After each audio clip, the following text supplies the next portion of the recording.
Hey McGurmies, welcome back to my channel. I feel like the lighting is not the best, but it's all I can do, guys. I promise. I've tried. I've tried like a bajillion times to do something to get it to work, but honestly, I'm just not feeling it. But it's fine. It's fine. It's totally fine. Is that okay, guys, with you? Hopefully it is. Hopefully, yeah. But anyways, let's get to our April wrap up. April was a month. A month. I don't know how to categorize a month. April, but I can tell you it was our most successful month. I read a total of 17 books. Like in other months I read 12 or 10 books. April was a I'm gonna read month. I read 17 books. Some of them were pretty good. Some of them were like, okay, So we're gonna be going through every single book and talking about it. Also, guys, I got burnt by the oven accidentally. I promise I didn't do it on purpose. God, bro, it does not look amazing. This is the first time that a burn has looked low-key not the best. But yeah, it is also probably like the worst burn I've ever had. The worst I've burnt myself ever, so that too. But anyways, let's talk what I have read. So first I read Hazelwood, which I actually ended up DNFing. I know. I don't DNF a lot of books. If you know me, I don't DNF that much. I don't like to because I'm like, God, I should just finish it. Like, if I've already started it, let me just finish it. But Hazelwood was just a book that I wasn't connecting with. I didn't care. I didn't care about the characters. I didn't care about the plot. I didn't care about any single thing. So just like, you know what? Let me just DNF it. Let me not suffer. I was reading it for not such a long time, but I feel like this was the right choice. It was the right choice for me to do. But this is about Alice, and she has always been on the road with her mom. They've like moved along and they've like moved around all the time. But when her grandmother, an author of a cult classic book on fairy tales, dies alone in her estate, known as the Hazelwood, she learns just how bad her luck can get. Her mom is stolen away from a person that claims to be from the place called Hinterland, which is a supernatural world where her grandmother's stories were set in, and she is like, okay, what do I do? And she has to try to find him, and she has to lie with a classmate named Ellery Finch, who is a Hinterland super fan, and to try to retrieve her mother. That's pretty much the story. I did not care. I did not care about Alice. I did not care about Ellery Finch. I did not care about her finding her mom. I did not care about the story at all, which is why I DNF'd it. Do I think I'll ever go back to it? No, I really doubt it. I don't think it's a book that I could see myself just hopping back into. I don't think it's gonna happen. So that's that for this one. The next book I read was Play the Game by Samantha Byrne, which is a enemies to lovers workplace romance. Okay, so we have Evan Rhodes and I forgot the other guy. I forgot the guy's name. Yeah, well, pretty much Evan. So like they're both, they work in the same company. They work in a law firm, and so like we have Evan Burns and then the other one, and they're both lawyers, and like there's an open partnership position that is available at the law firm, and so they're both locked in trying to like get it instead of the other person, which is where the enemies comes into place. And like and then until a moment where where they have a little blip and get together, and so they're sort of tied together against their will, and so we start seeing them all over and that kind of stuff. So that's sort of the idea. This book was fun. I did not. It isn't the most crazy revolutionary romance I have ever read in my life. That is not it, but it wasn't bad for it. I felt like the enemies to lovers was very much just in the beginning to sort of like set the scene and give the book a trope, but then afterwards, I just felt like it disappeared. It disappeared very, very quickly. And for me, I really like with enemies to lovers. I feel like just enemies to lovers in a contemporary romance never truly works out fully. I feel like they say, "Oh yes, this is a enemies to lovers," and then it's like it's in the real world. It's not the same. It doesn't hit the same as a enemies to lovers in a fantasy novel where they are literal enemies on two different sides of a war or something like that, and they don't get together until 90% of the book, or maybe not even until the end of the series. That's sort of the idea. Like I wanted slow burn, I wanted it everything slow by, but I felt like here it shouldn't be marketed as an enemies to lovers because truly they were only enemies for a little while. And I like with my books where they're like longer in the game, but it was still fun. I really love the found family in it, and I just loved like seeing the like why they are the way they are, which is why I did end up rating this like a 4. Yeah, I rated it like a 4 stars. It was not that bad. Like, do I obviously wish that the enemies were more than the lovers? Yes, but it was still fun. It was a great book. I enjoyed myself, so I don't have any complaints, big complaints, except for that part. Like, there were a few moments where they were a little bit annoying, but like, I didn't hate it. So that's that. Next, I read Power Play, which is the second book in the DC Star series. DC Star series, like, I hear people talking about it, and they're like, if you really liked the Windy City series, read this series. And I was like, okay, Windy City series is probably close to being God tier series. I don't know if it is a God tier or if it's just a 5-star amazing, or if it's like a God tier like Fourth Wing is, you know? But it's close there. It's up to there, okay? And and so I started this series. I read the first book last month, and then I decided to read Power Play. This book is about Piper Mitchell and Liam Sullivan. Liam Sullivan is sort of like that quiet character. He's always the one that's like he's not a he's not a people person. He's just very, very introverted, very quiet, you know. And Piper, she's pretty much the opposite. She is sunshine and rainbow. She is such a sunshine character, but she's divorced. She's stuck in her professional life. She is a okay. So let me go back a little bit. Let me rewind. Liam is an NHL player, and she is like a, what do you call it? Like a news broadcaster, like she like after each game she would go up to them and be like, so how are the games, and like talk to them, you know, a news reporter, journalist, whatever you want to call it. Anyways, and so she's divorced, she's stuck in her work, she's like, I don't know what's going on here, and she's terrified to re-enter the world of dating. And she's like, okay, you know what, I'll work on how to be good in the bedroom, and then maybe I'll feel better and I'll want to go to the man's. And so Liam, obviously the best of the best, decides, oh, you know what, I'll help you with that. I'll help you with that happily. And he decides to be Piper's guide. And they're like, everything's gonna be casual. Everything's gonna be easy. We will both benefit on it. And like, you know, until, okay, I don't know if I can say this next part because I kind of want to say, I think I can. But anyways, it's all pretty easy. It's all fun and games until one night they are in Vegas as their friends are getting married. They get trapped, like crazy drunk, and they wake up in the morning with rings on their finger. And not just any rings, wedding rings. And so they're like, how the fuck do we do this? How do we manage this as now a husband and wife? And they're like, this doesn't mean anything. It's just for the hockey season. Then we'll get divorced and it'll be fine. And so we start seeing as this is like a fake marriage with benefits. And it was so much fun. I did not see the coming. Like, I did not think that it was going to be a marriage of convenience too, because I didn't really read the description, but it was so fun. I love this book. Piper, like, even though she's a sunshine character, obviously she's gone through crazy shit. She's gone through things that just make her the way she is. And Liam is very much an introverted person, and just seeing him come out of his shell just for Piper, it was just so cute. I love this book. I rated like a 4.5, I want to say. Let me just check. Well, I rated it a 4 stars, but honestly, it was better than Play the Game, so it can't be a 4 stars. It's like a 4.25. It was so fun. I loved it. There was this one moment though with Liam that annoyed the fuck out of me. I was like, bro, what are you on? What are you doing this for? So that was a little bit of a god. I don't know how I'm gonna deal with this, because there was a situation that happened and the way he reacted just really irked me out. So that's one of the reasons why it isn't much higher. It is a 4.25, but that's the highest it's going. Anyways, next book I read then was Recursion by Blake Crouch. This is sort of like a sci-fi, but in our fiction world, and it has to do with time travel, and it is so crazy. This book is not really up my alley. I want to say, like, it's a sci-fi, but like I don't read a lot of those. But the way it was like set up and the way the story went by was absolutely insane. Recursion is like that book that just doesn't seem like it should be up my alley, that it should be like, and like from what I usually read, because I don't really read a lot of these types of books. But I started it and I got so hooked. I absolutely devoured it. It just, like, things were happening, but at the same time, like, I felt like the author was like pulling me along, and I was like, oh my god, I'm stuck here. I can't get away from this.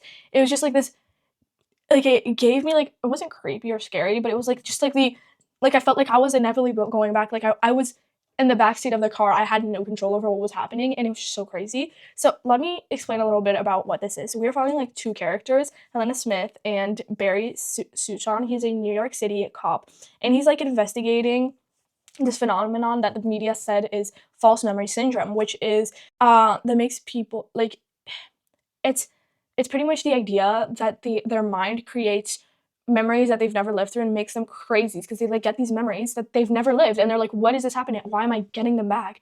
And this is where Helena Smith comes in. She is a neuroscientist, and she has dedicated her life to creating a technology that will preserve our most precious memories. And like that, if she succeeds, anybody could recreate the first kiss, the birth of their child, or anything at all. And as Barry tries to like search for the truth and understand what the hell is going on with this false memory syndrome, also known as FMS, he comes to face with something more terrifying than any disease. And it is just like a force that attacks not just our minds, but the fabric of the past. And we just follow that, and it is absolutely insane. He and Helena have to start working together to piece everything and to defeat what it is. And he's like, it was such a crazy story. I truly did not see what was happening. It just it just felt like I truly like this book was so crazy and it had so much in it. Like I thought I would get overwhelmed with the information and just like the like what we're dealing with, but I felt like the author explained everything so well. Blake Crouch was just he made the story flow. Even though like did I feel like I had no control over what was going on? Yes. Did I feel like he gave us a lot of information, but I didn't feel like I was getting bombarded. I felt like I was getting exactly what I needed to get in the moment I was needing it to get. And the ending, absolutely insane. I absolutely love this though. It was such a great book. Like the writing itself, like not just the characters, the writing itself was absolutely insane. Well, can I say that like I was the closest with the main characters? No, absolutely not. Like well, not absolutely not, but like I didn't feel the closest with them. I didn't feel like I knew them for years or anything like that, which is one of the reasons why this book isn't a 5 stars. But honestly, it was insane. It was insane. I rated like a 4.75. I was debating rating it a 5 stars because it was just mind blowing. I just felt like it literally transported me into an alternate reality, and it was just so crazy. I can't say more because honestly guys, you could even go into this blind, just know it has stuff with false memory syndrome. You're good, you're good. It is insane. I absolutely devoured it. It was crazy good, but it did feel like a nightmare, like just waiting to happen, you know, like specifically the last 100 pages. It was just mind blowing. I could have gotten tired of it, but I didn't. It felt like it was perfectly the perfect amount of craziness and but like also the perfect amount of everything. I don't know. I absolutely devoured this book. It was so good. So yeah, I totally recommend you guys read it. Even though you think it might not be up your alley, I still recommend at least trying because I feel like you just need to try and see what happens, you know? But yeah, that's Recursion. I'm not gonna yap anymore about it because it's insane to me, but I don't want to like overload you guys with so much information. Anyways, the next book I read was The Night We Met by Abby Jimenez. This is not a book. I like read this a few days after it was released, so I already got a lot of the very confusing reviews. Like anybody who is in Abby Jimenez stan was like, I did not enjoy this book. I did not enjoy it at all. You know, that's what I was seeing. And going into this book, I was a little bit weary, but I was also like, it's Abby Jimenez. It can't be that bad, can it? That to give you guys the very simple gist is it is a this is boyfriend's best friend. And you might be like, what are you on? Like a boyfriend? Maybe you mean an ex-boyfriend best friend. Not exactly, no. So, we are following Larissa. She one day goes to a concert with her best friend or something like that. And she needs a ride home. And she and her friend meet two guys. And she sees Chris and then there's Mike, okay? And she needs to decide who do I go home with. And she sees Mike, who's this friendly guy. He's a total golden retriever. He's like, yeah, I can totally take you home. And then there's Chris. He's a bit more quiet and like you just he's like a little bit like, I can take you home. I'm closer anyways. And she's like, I'm gonna do Mike because I feel like I'm going out of the way for Chris. And it seems like he's just doing it out of obligation. So she goes home with Mike, and Mike ends up being her boyfriend after a while. They start dating and all of that. And there's Chris. Chris is Mike's best friend, and she's like starts seeing Chris more often, and she's like, wow, he's really nice. They start co-parenting a dog together. They start doing this and this and that. And she's like, did I choose the right guy that night? And he's like, and Chris is like, oh, I like, you know, all I want for her is to be happy. And if it is with Mike, I will let her go. And so we see that. And so we see that. It's pretty much like, is it boyfriend's best friend? Yes. And I feel like it's also sort of like a love triangle that Mike never knew he was in. You know, I don't know. I just feel like this book was just so it's just like if the boyfriend Mike was a horrible human being, I feel like I could have lived with that. I could have lived with what happens. But Mike is not horrible. He just has mental issues that he hasn't come to terms with and that he doesn't know how to take care of. Like where there are situations where yes, he could have acted differently, but nobody's perfect. And there were situations, but like I don't know, if he was a cheating scumbag, I could have lived with the boyfriend's best friend trope a little bit more. But no, I don't know, guys. I really did not care for the story. I was just like, bro, what are you on? What is going on here? It's just, no, absolutely not. I did not care for the story. It just felt so messy and so not. I feel like I rated it at 2.75. It's just, I also feel like the relationship with Mike went on for far too long. She dragged it on, the main character, Larissa. She dragged it on for so long. And I'm like, why are you doing that? Just let Mike go. You know? No. But she's like, no, oh my God, I can't do that. And I don't know. I hated trope. And I hated the trope. I hated the idea of it. I couldn't get into it. And also I felt like Chris felt too perfect. Chris felt like one of those like picture perfect boyfriends. Like he would do anything for you. Chris is the best friend, okay? But he felt like so picture perfect. Like there were no flaws, no situation, no anything where you're like, God, okay, at least he has this mental issue. No, he seemed perfect, like too perfect, you know? And Mike seemed, he had his flaws, but he also had his own mental struggles. But like, you know, and I really did not like this story. I felt like it was not what it was just not it. It was just not there at all.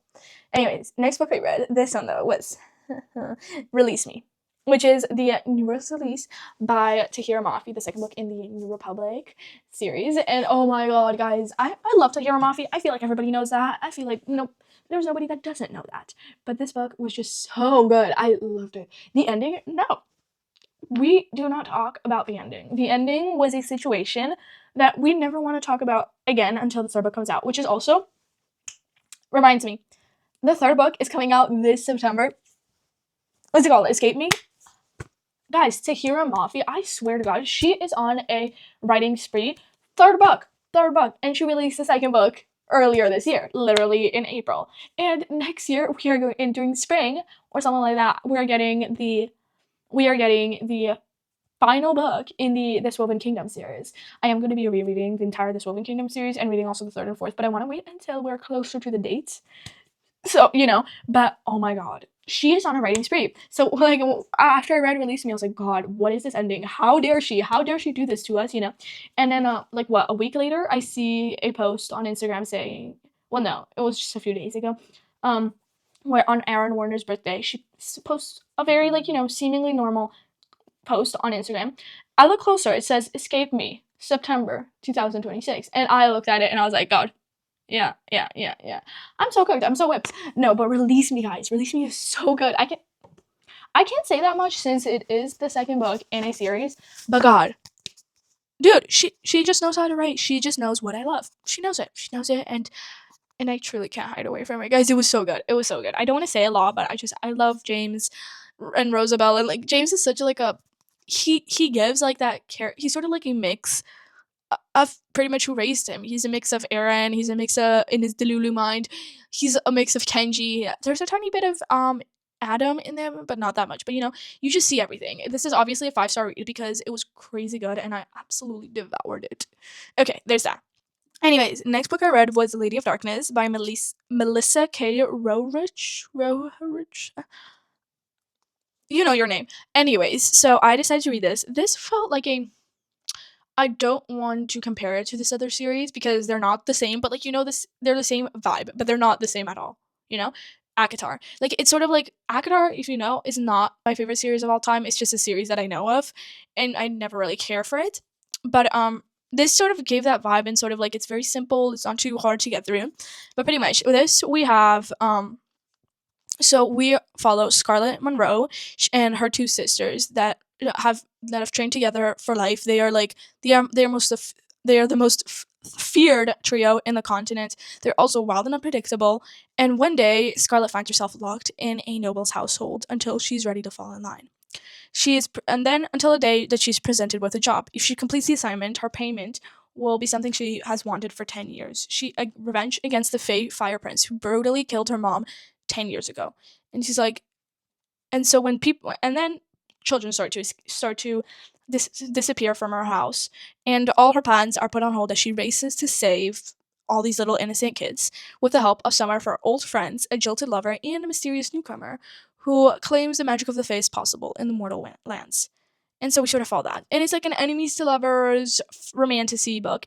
I did not care for this. I didn't care at all about anything that was going on. I truly did not give a shit. You know, I did not give a flying fuck. So I did rate this I want to say like a 3 stars. And that's sort of, yeah, honestly, that's kind of what it gave. It was okay. I just don't care. I did not care at all about any of them. It looks like I rated it 3.75. But honestly, now that I think about it, it's honestly like between a 3.25 and a 3 stars. To be kind, I will rate it 3.25. But I didn't care about anything at all. The book was okay, and that's all it was. It wasn't anything insane.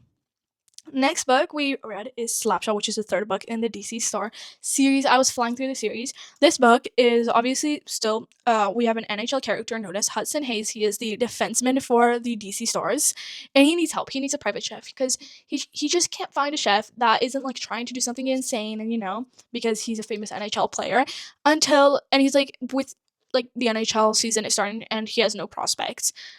And then we have Madeline Galloway. She needs a job. She was let go from her executive chef position in in Las Vegas, and she's desperate. So she reaches out to this somebody that she met a few months ago, and she's like, "Hey, do you have any job opportunities? Do you know anybody that needs a chef in the restaurant?" And she's like, and then she finds Hudson Hayes. They're like, "Here you go. He's an NHL player. He needs a private chef." And she's like, "Okay." So after she visits him and she talks to him, she's like, "Okay, you know what? Let's move because they live in Las Vegas and this prospect job is in DC." So her and her daughter, since she's a single mom, move east. And the rules are very simple: no personal relationships, no falling for anybody, no anything. And so we sort of follow that. So she is a single mom. Also, her daughter, Lucy, she is deaf. So they communicate through ASL. And then we have Hudson, a defenseman. He's super sweet. He's sort of like that really nice guy that's sociable. He's like a golden retriever. He's really nice. He's really sweet. He just needs a chef because he can't cook. He can't do that for himself. And so we sort of follow that. And this book was so fun. I loved Hudson. I loved Lucy. I loved Madeline. It was just so fun. And also just the found family aspect as we see the characters from the other books was so fun. I absolutely adored it. It was just such a good book. Would I say it's the most crazy book ever? No, but I loved it. This book, I did rate it a 3.75 stars. It was so close to being a 4. It was just so good. I absolutely loved it. And yeah, that's pretty much it. Then we have the next book. Now, I don't know how much I should tell you guys because if you've only read like the first book or you haven't read a single one, then this is going to spoil some stuff for you. But in the description it does say what's happened. So should I tell you guys? I think I will. If you don't want to hear the description, then good luck. Just skip ahead a little bit. Anyways, so we are following Riley Mitchell. He is an NHL player.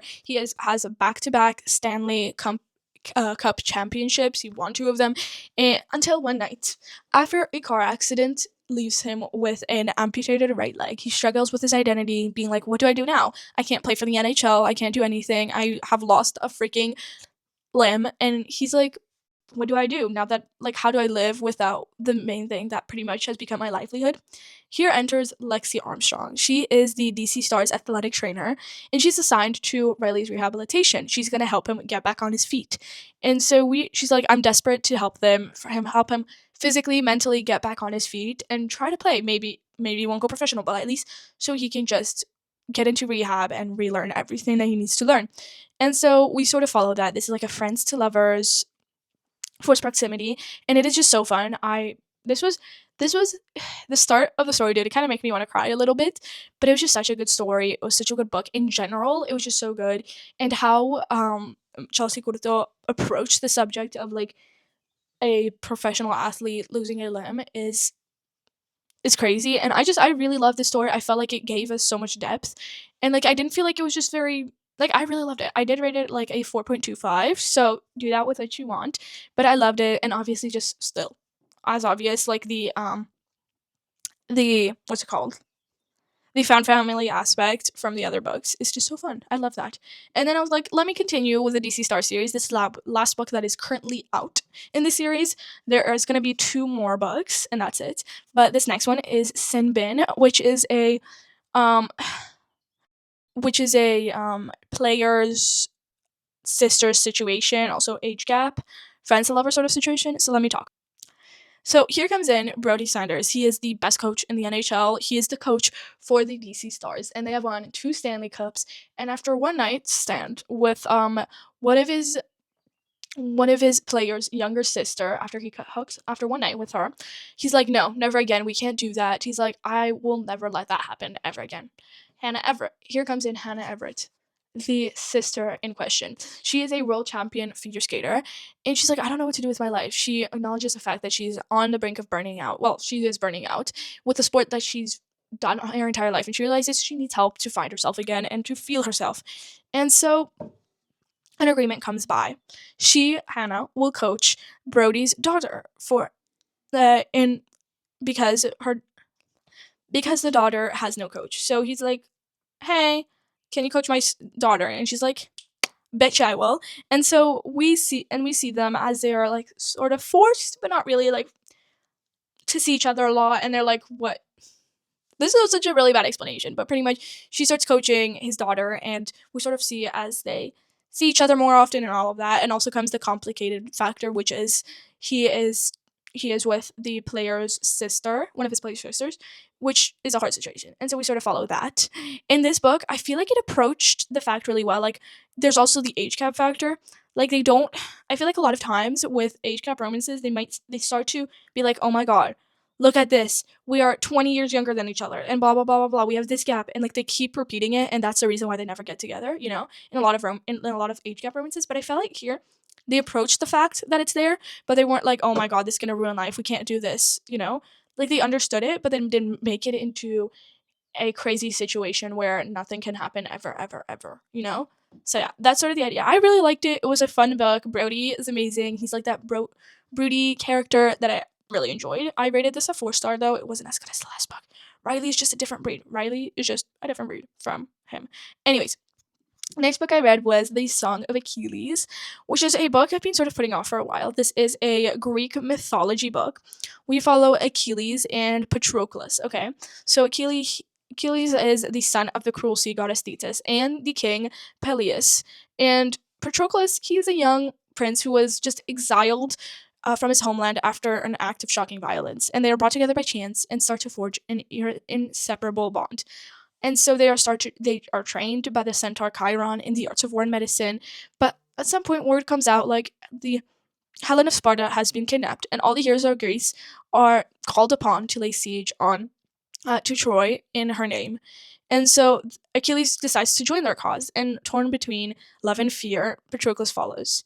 And so we start to follow that story. Everybody knows Achilles. I feel like you all know what type of prince he is, and we also see just Patroclus. And I don't know, I don't know how much I can truly say, but this story was just it was mind blowing. I really, really, really loved it. Obviously, Achilles is not my favorite character of all time, but Patroclus was just being in their minds was actually kind of insane to me. But I loved it. It was a great Greek mythology story. It was very beautifully written, and I feel like it stayed pretty much true to Greek mythology. Like, I could see that Madeline Miller was trying to keep as close to reality as you could. I actually read a different book by her, Circe, which is also Greek mythology. I feel like she's really good at those. So I would be happy to see more of these kinds of stories because this one was really good. It isn't a 5 star read, but it was so fun, and I just like it was just such a great story, and just following them was really crazy. But I loved it, and it was just really fun. I did rate it like a 4.25 stars. So yeah, take whatever you want from that. But yeah, that's that. Then the next book we read was A Stage Set for Villains, which is sort of like a theater based like fantasy with some romance sprinkled in. And I feel like it was such a unique story. So let me explain. So we have players. Okay, so wait, let me explain. So we have players who are sort of the performance of the playhouse. They are worshipped, they are feared, uh their voice and just them, they can bend hearts and minds and even the reality itself. And then we have Riven Hesper. She is 18 years old, and she knows the danger of these players more than anybody else after an encounter with a player leaves her with a curse that is slowly killing her. And when the player announces a spectacle of a lifetime, a chance for a mortal to steal a player's immortality, she's like, "This is my last chance to live." And she's desperate for all these answers about how they work and everything. And so she infiltrates the competition. There she finds Jude, who is the playhouse's brilliant lead player and whose charm is as dangerous as his craft. And she strikes a deadly bargain with him to save her life. And so we see this. We see how the Playhouse's secrets start to unravel. We follow this. We follow Jude. We follow Riven, and we just see how the story comes about.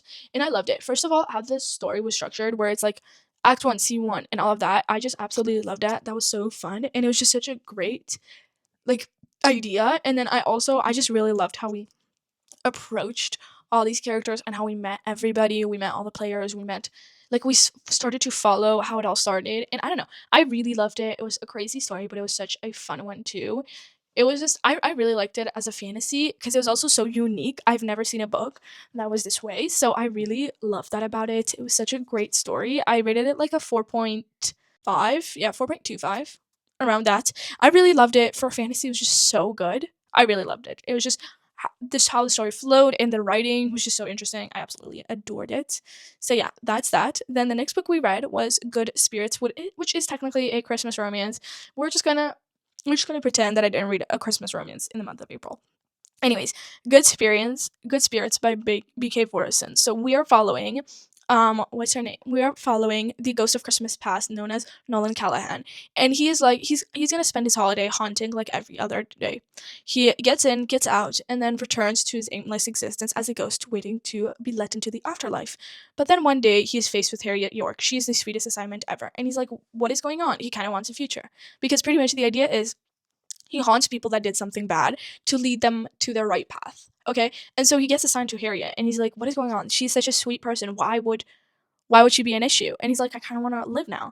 And Harriet York, she has no idea why she's being haunted. She's like, "I'm a good person. I try to be at least. Like, I don't try to be horrible." She is a people pleaser at her core.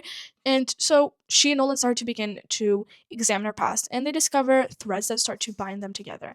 And so we sort of see that. And there's a deadline, and which is Christmas Eve. They need to find the key to their futures in each other's past. Or will they stay firmly in the present, enjoying each other? Okay? And so we followed that. This is like a paranormal, like magical realism romance, and it was just so fun.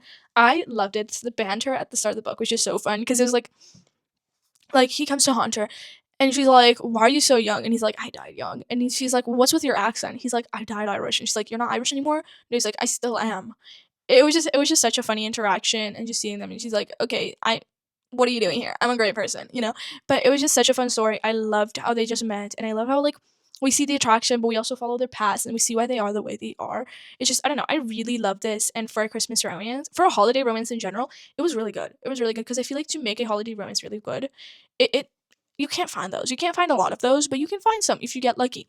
And this was one where I got lucky, and I really enjoyed it. It was just so fun. It was so cute. So yeah, that's that.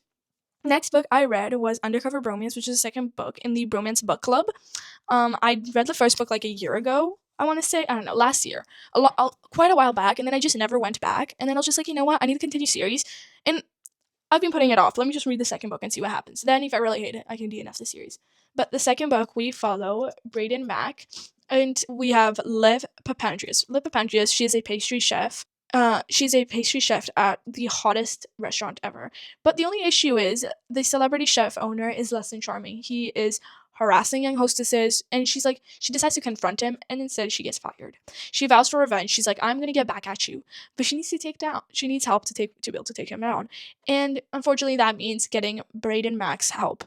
And so pretty much when Liv blackballed from the restaurant scene, he decides to help her expose her ex-boss, and she's suspicious, and he's like, "I'll need to call some reinforcements slash the romance book club." Okay, he is sort of like he thinks like reading romance novels makes him an expert in love. He's like, I will find the perfect girl for me. And like he uses these romance books as a guide to really understand women, and so we sort of follow that too.